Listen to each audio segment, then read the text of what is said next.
review on the non-teaching staff's performance in Isabela State University, Cavite campus.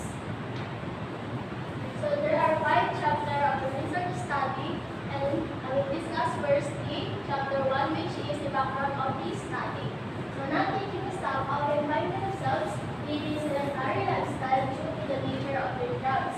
Sedentary behavior characterized by prolonged periods of sitting or physical inactivity has been associated with numerous negative health outcomes, including mental and physical health issues. Research has been conducted to investigate potential effects of recreational activities on reducing sedentary behavior and improving the overall well-being of non-teaching staff. In continuation, recreation, which involve non-obligatory activities according to current basic research approaches, is defined as time spent relinquishing energy or resting and partaking in voluntary activities. Activities done after compulsory duties and activities such as work. Subsequently, recreational activities form the strongest area of sport activities in terms of developing health, and a great effort is underway to make recreational activities accessible to all levels of society. With different models and applications, it is possible for everyone across majors to create inviting activities by using different methods and models to urge involvement of all ages to such activities. Such efforts are important, especially in terms of non-teaching staff. Previous study also have indicated that participating in such recreational activities at early ages boosted the odds of continuing such activity later in life. According to Aksoy Cantaya et al., 2017, the effects of participating in recreational activities on quality of life and job satisfaction. In this sense, it is practical for recreation groups of all sizes to be available everywhere so people can enjoy an inviting environment that either be intentional or unintentional to providing pleasure and reward. And now let's proceed to the statement of the problem. So these are the statement of the problem of our study. Number 1 is, what is the profile of the respondents in terms of their names, sex, age, and the last is office station. The second one is, what are the sedentary behavior of non-teaching staff engaged in relevance to their work? Number 3, what are the recreational activities of the non-teaching staff engaged in relevance to their work? Number 4, what are the perceived mental benefits associated with engaging in recreational activities among non-teaching staff? And the last one is, what are the perceived physical health benefits associated with engaging in recreational activities among non-teaching staff? Next is the significance of the staff. First is the non-teaching staff. The result of this study may become the basis for designing relevant programs. It may develop and enlighten their minds of their roles and responsibilities. Next is future research. This research will be useful reference for the researchers who would plan to make any related study, precisely underlying the effects of recreational activities on sedentary behavior. Next, community plays a vital role in providing support and resources for recreational activities. They can help in organizing events, providing facilities, and promoting a healthy and active lifestyle. Next is the scope and limitation. This study will explore the effects of recreational activities on the sedentary behavior of the administrators' workplace performance in Isabela State University at Cavite campus. This study will be conducted during the second semester at year 2023 to 2024. The result of this study will not permit any stereotype to all administrators of Isabela State University system. Thus, may only apply to the identified respondents. Next, chapter. Next, we have the review of related literature. The need for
study utilized a descriptive research design to gather information about the effects of recreational activities on sedentary behavior of non-teaching staff. Next, we have the respondents. The respondents of this study are the non-teaching staff who are currently working in Isabel State University at Cabagan Campus school year 2023-2024. Okay, the next one is sampling procedure. The sampling method that researcher use is stratified random sampling for the collecting data from a large organization to spread group of non-teaching staff of the Isabela State University Cabagan campus. And the next one is research instrument. This study uses structured as an instrument to gather the needed data. The researcher used questionnaires, surveys, checklists, rating scale, and included the profile of the respondents. Okay, the next is chapter 4. So the next is chapter 4.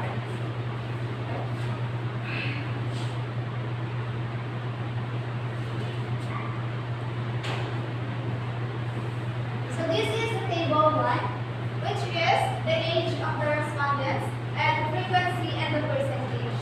So in chapter 4, the following chapter discuss about the result of the gathered data, wherein it is analyzed by using tables to further elaborate the result of this study. This study is conducted at Isabela State University in admin building of Cabagan campus. So the table 1 says, the table represents 62% of the staff are young adults, aged 20 to 39, and 38% are middle age, age 40 to 59, and 0% are older adults, which is 60 above. This means that analyzing the age distribution of non-teaching staff at Isabela State University Cabagan campus can provide insightful perspectives on how different age groups contribute to workplace performance. The next is the table 2. This table represents the non-teaching staff by sex distinction. So we have female and male. Female it has a frequency of 37 at the percentage of 74, while male it has frequency of 13 at the percentage of 26. So this means that female staff has a higher portion in workplace rather than male non-teaching staff. And table 3. Now let's proceed to table 3. So our respondents here from table 3 are majority of them came from Office of the Accountant and Office of the Records and Academy, which has a percentage of 20%. So let's have the table 4. Next, we have the table 4, the non-teaching staff sedentary behavior. This implies that majority of the respondents are sitting during or conference for long duration, monitoring documents at least 1 hour. Next is the table 5, which is the indoor and outdoor. It says is state says here in indoor that the table above says that when in terms of indoor activities, 78% are dusting wiping the desk, 76% of sweeping floors, 72% of cleaning and sanitizing office room,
benefits of recreational activities. The table presents that 70% of the participants agree, with 20% strongly agreeing and 10% moderately agree, that recreational activities offer significant physical health benefits. This study suggests that engaging in recreational activities is more advantageous for physical well-being compared to living a sedentary lifestyle. Next is table 7, which is perceived physical health benefits of recreational activities. So each statement we got percentage, mean, and interpretation.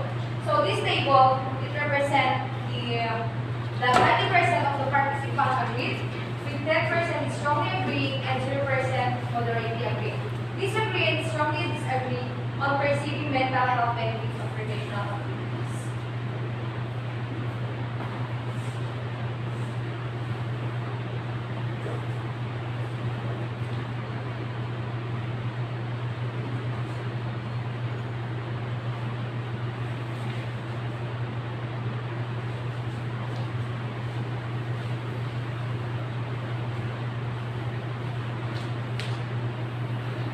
The next is the chapter 5.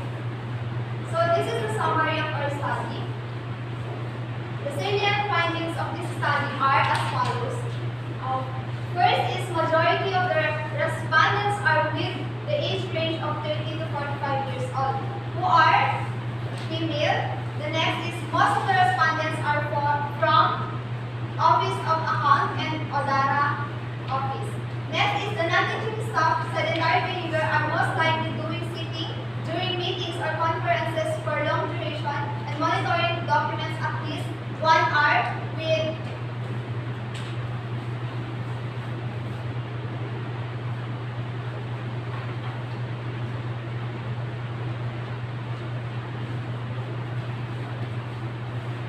a frequency of 34% and a frequency of 34 and 68%, and carrying a lightweight objects while sitting. Leisure activities like watching educational webinars or tutorials while seated at the lowest frequency 20 and 40%. Next is in terms of recreational activities engagement indoor, most of the non-teaching staff are dusting and wiping their desks with frequency 39 and 78%, and removing cobwebs as the lowest with frequency 20 and 40%. Next is in terms of recreational activities outdoor, most of the non-teaching staff are participating in the dance exercise with frequency of 23 and 46%, and badminton as the lowest with 6 frequency and 12%. And the last one, in perceived mental health benefits of recreational activities, majority of the respondents agree. In this statement, 7 agree, 2 strongly agree, and 1 moderately agree. And the last is in perceived physical health benefits of recreational activities, majority of the respondents answered agree, which is 9 agree and 1 strongly agree.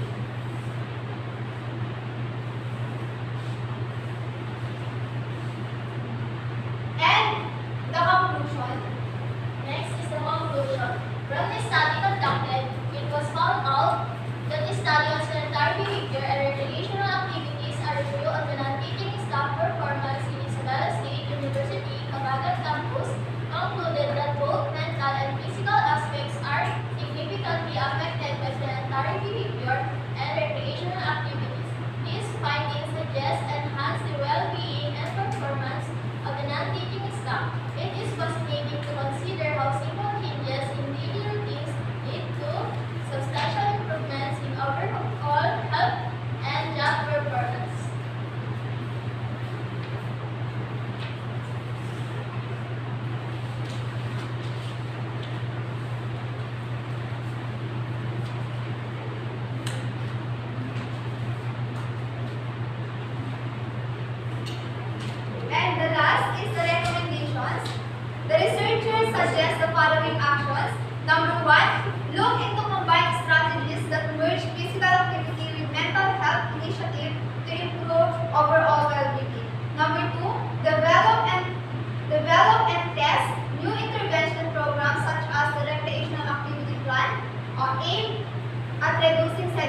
These suggestions could inspire future researchers or research endeavors and lead to more effective approaches for enhancing the health and performance of non-teaching staff. And so this is a sample recreational activity plan. That's all.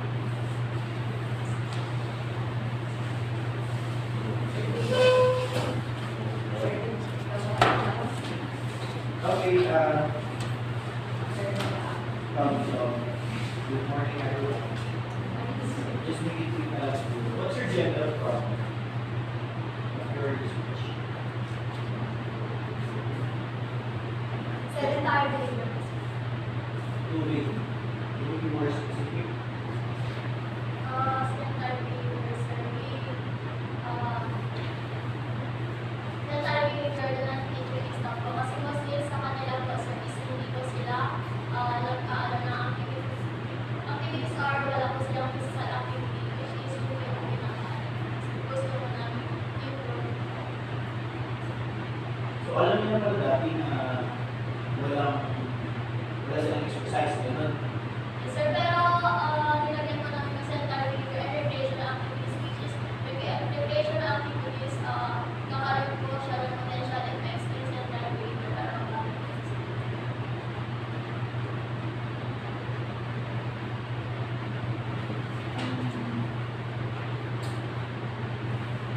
Kasi dito sa paper nyo, review on the performance. Anong performance na sinasabi? Ito lang yung performance is yung the way, yung sedentary behavior.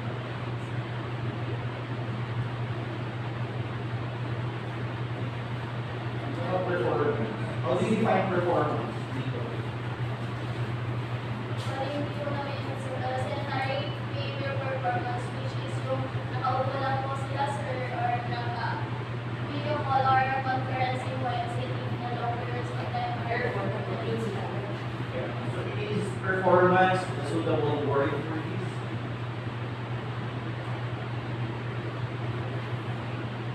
Box and definition. Pero okay.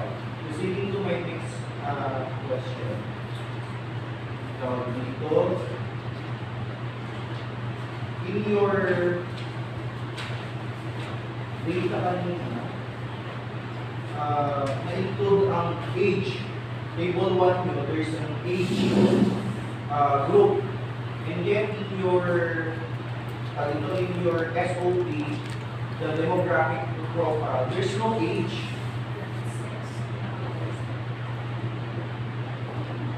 Name, sex, office, station lang.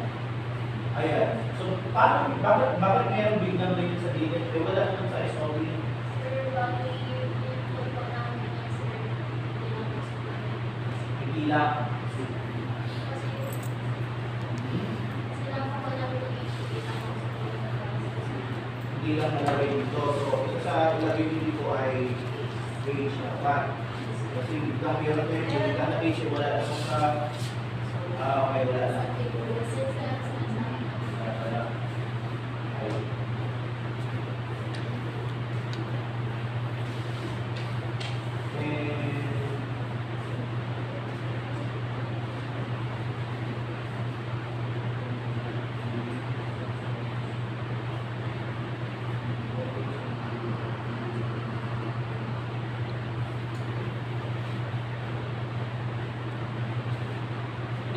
Sana check nyo din kung meron bang epekto yung parang epekto ba yung ang nakalagay sa 1 participant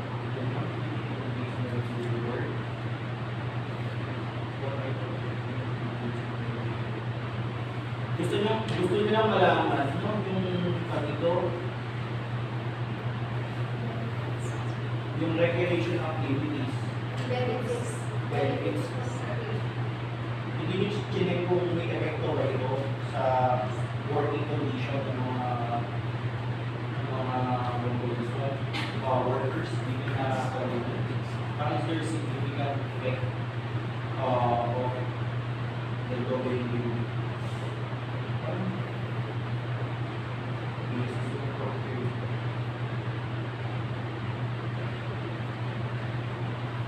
Okay. Ba't hindi nyo include yung status nila? Like married? Ganyan. Hindi nyo rin nag-isip. Parang, kung tinitin natin, in a larger perspective, may epekto din ang tawag ito, ang status nila sa buhay. For example, a woman na meron siyang 5 anak. Isang lalaki na walang hindi married, parang ganun. So, kung tinitin natin yung sa dalawang status nila, alin dito, assuming no, alin dito ang mas may kakayang recreational activity.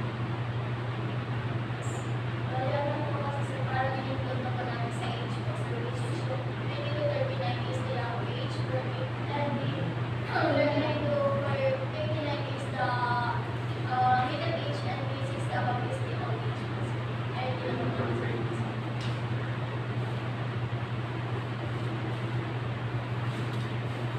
And dito sa mental health, the word mental health kasi is very psychological. Meron ba kayong dito? Meron ba kayong ang tawag nito? Consultation sa isang psychologist dito sa paper? Wala din.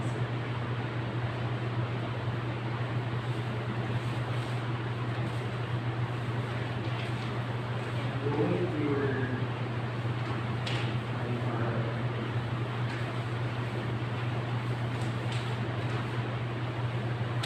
and so yung output dito ay recreational activity na ba? Yes, so age is yung nasa middle age.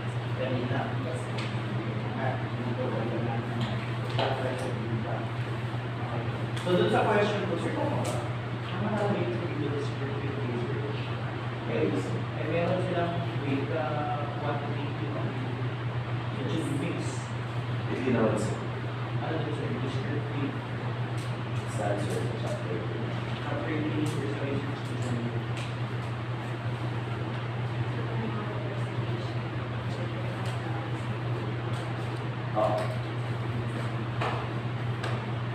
It's stated on the quantitative research. Perspective lang kasi nilagay nito. Okay, and then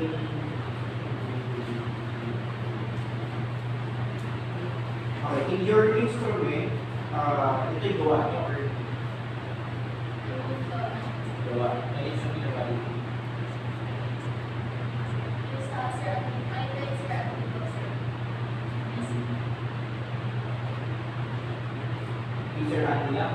Yes, sir. Tapos, kines mo ba siya? Kines mo ba yung form?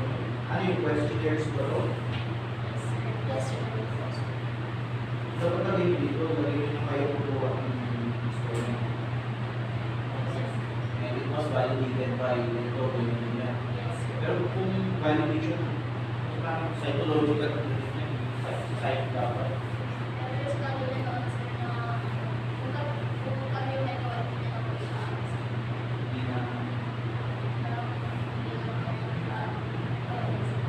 hindi na. So, that's your answer.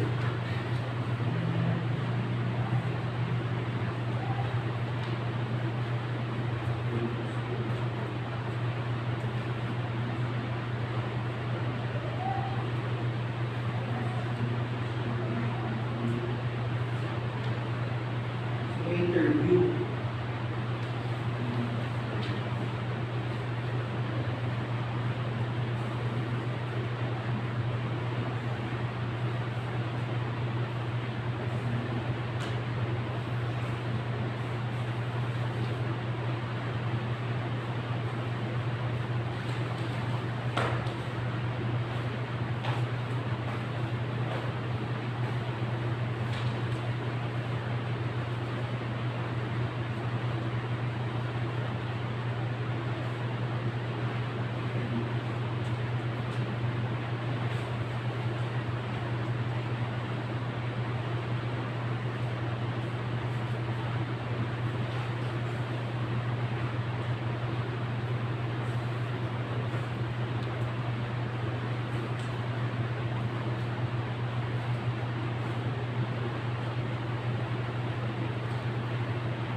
Dito sa recreational activities and teaching outdoor, ito lang yung naging hours. Nasa ano po, sir, nasa festival po. Pero wala Walang so, Walang yes. hindi naging lang dito others dito.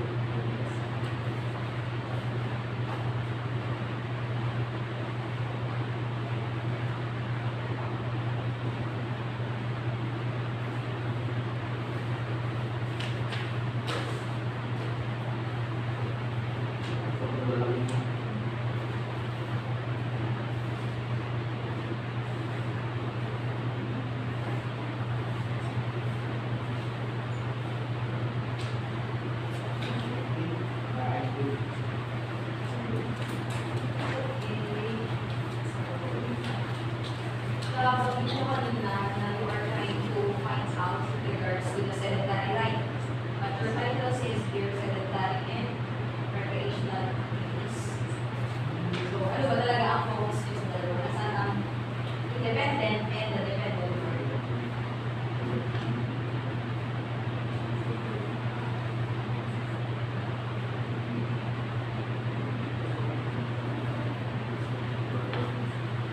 Kasi as I go through your paper, it consists as a may part na sinasabi nyo na rin ang part of it. And then, lalo na sa may results and discussion, you really focus on the physical and the mental. But, ang sinasabi nyo focus nyo sa sedentary. The effects of recreational activities na sanitary behavior at So, dapat, ang title mo is more on ang target is the recreation. What would be the effect or what would be the significance of the recreational activities to sa magiging performance ng mga teaching staff, sa ano ba ang magiging effect rin sa behavior nila. And as a PE measure, how do you define recreational activities? recreational activities and may mga activities which is encourage of relaxation or enjoyment or fun. or in your leisure time. Sa isang salita. Or, These are the activities na ginagawa mo during leisure time. leisure time. Pero, di ba magkaiba ang recreation sa leisure? Magkaiba ang recreation and leisure.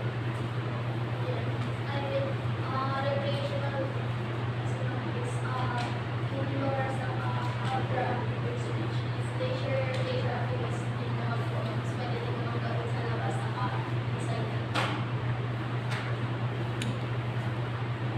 So I have here just a, so I have here the definition based on researchers or study na sinasabi, recreation refers to all those activities na people choose to do to refresh their bodies and mind, while the leisure time refers to the free time. So, iba ang recreation sa leisure. And, yan ang tanong later mamaya sa may chapter 4. So, sa SOP, so,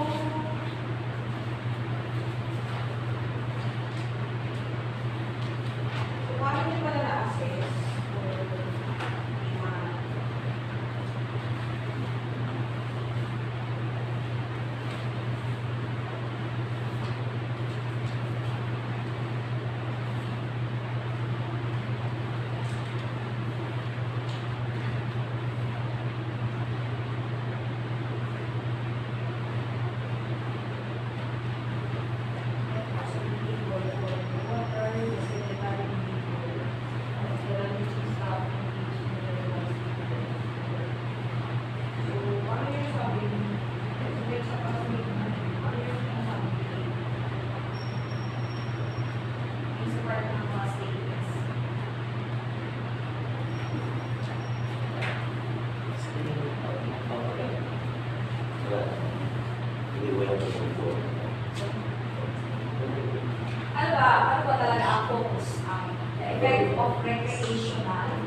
parang, parang, di ba ang sabi niya target case na sedentary? Pero parang na-disregard siya sa ibang part ng paper. So, mas focus kayo sa mental and physical benefits. Balik ako mag-include sa target and para including the physical and mental. Benefits ng recreational activities sa physical.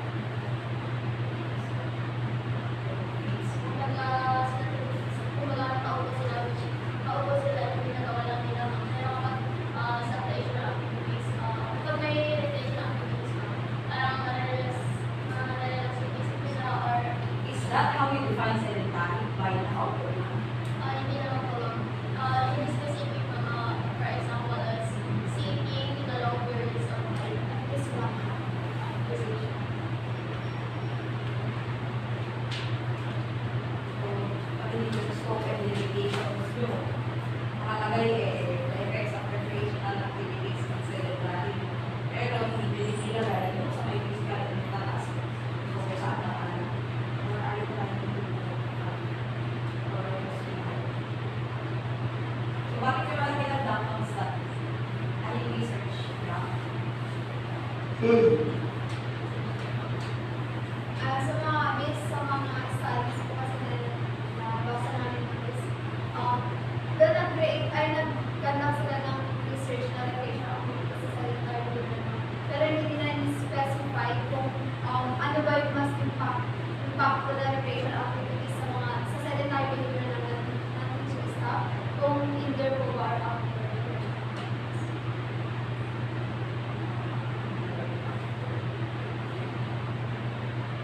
So, with the study, or pinakita mga highlights. Lalo na sa mga language ng kasi wala na masabi yung for of notes. Marami din kasi studies na nagsasabi ko na yung mga non-teaching staff po kami, lalo na yung mga more on papers or documents na ginagawa ko. Hindi sila masyado lumalabas. They involve Tapos, yung sa may research nila, sir, tama ba? Descriptive quantitative, dapat ilagay mo sa may mga factors. And dito sa sampling procedure, bakit kung tayo say sample, paano nyo sinelect ang ano? Paano nyo sinelect yung respondents? Ang bali, na ano po na, pero ang ano po na space na Unlock sa Pero ano ito? kasi may iba pa kami na lagi kasi hindi ako nakalagay. So, outlook. Tapos, dito sa research institute, sabi niyo dito, the study to structure ba? Anong structure to?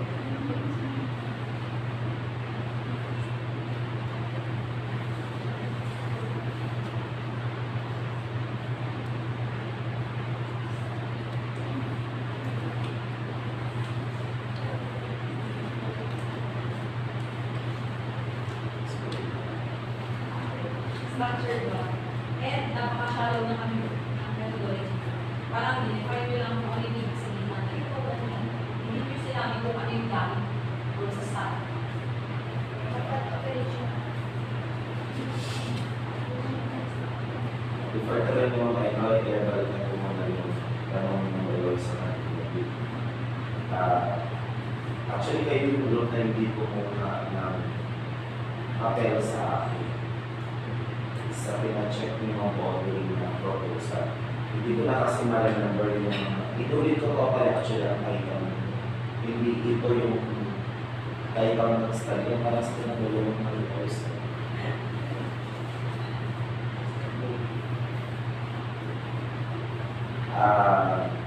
Ayusin na lang natin yung title kasi hindi nag-jive Yes, yung sir.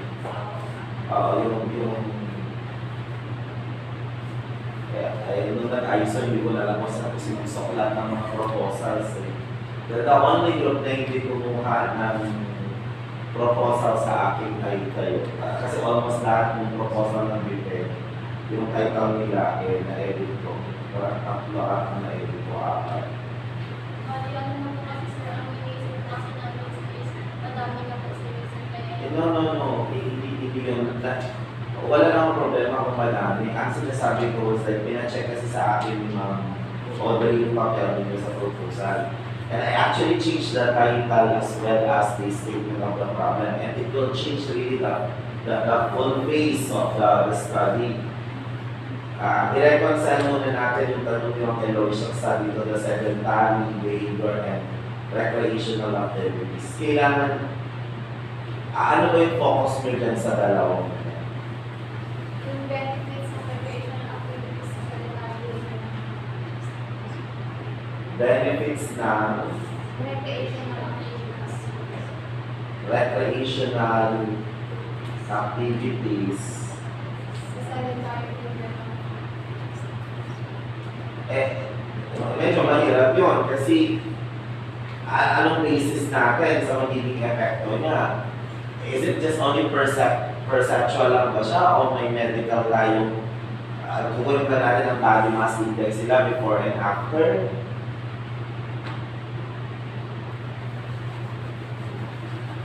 Hindi ko kailangan kong hanapin yung papel. Kailangan kong hanapin yung proposal paper.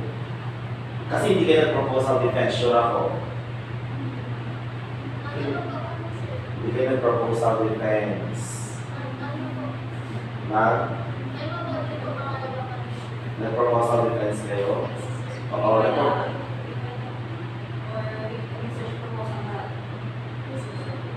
Yung na-defense kayo ng chapter 1 to 3.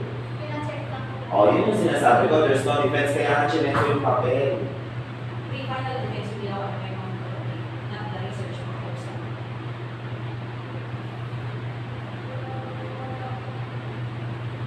Wala kasi hindi kayo pumunta sa akin para kunin ang papel.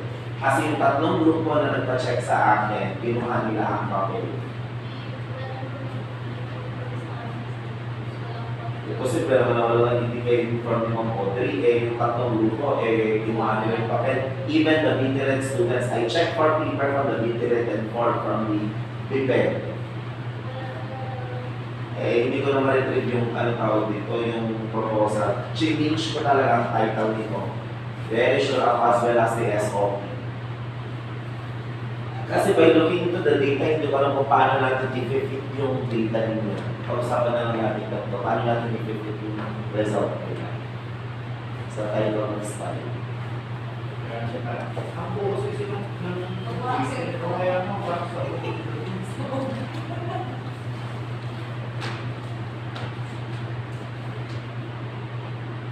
Sige na. Kailangan ba talaga pagsama yung title ng sedentary behavior at recreation na? Pero tanongin mo kay Ma'am kasi ito, expert na lang. Kasi si Ma'am Pabala, si Ma'am Eloy ba, magandang depend na lang. Kasi may mga terms kayo na hindi din maintindihan ni Sir Kim. Okay na ba ni Ma'am Eloy? Check lang nila yung sedentary. Kaya tawag test. Kasi ikaw yung paper kasi, lumabas ang title nila. Dapat makakorek talaga ito. Kaya sa parang- nawawala yung si sedentary. Oo. Ang bali natin yung focus nila is the effect of recreation to the physical and sa mental. Tapos sa mental pa, supposed to be supported by the clinical project, pero wala silang requesting. Yun ang sinasabi ko, kaya inulit ko talaga kung ano yung title nyo. Kasi kung titignan yung effect mismo ng recreational activity, you have to check out the BMI before and after. Sa physical, kung yun yung nila. Kung Sa mental pa. Siyempre, kasi kapag physical, for sure, tatarget din niya kung is it normal ba ang BMI nila, o kulit ba sila, ano ba, intensity ng recreation, kasi even recreation may intensity din. Diba, like you were saying, lang recommended ba na intensity, na physical activity ang bibigay sa isang ganito. Base sa body type and base sa BMI.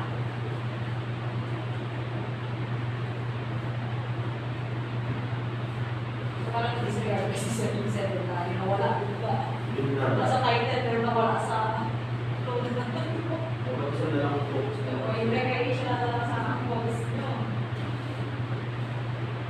Tapos ginay mo na lang yung mga sedentary behavior doon sa Kasi dapat yan din yung itsura niya, nakikigets ko yung mga nilog.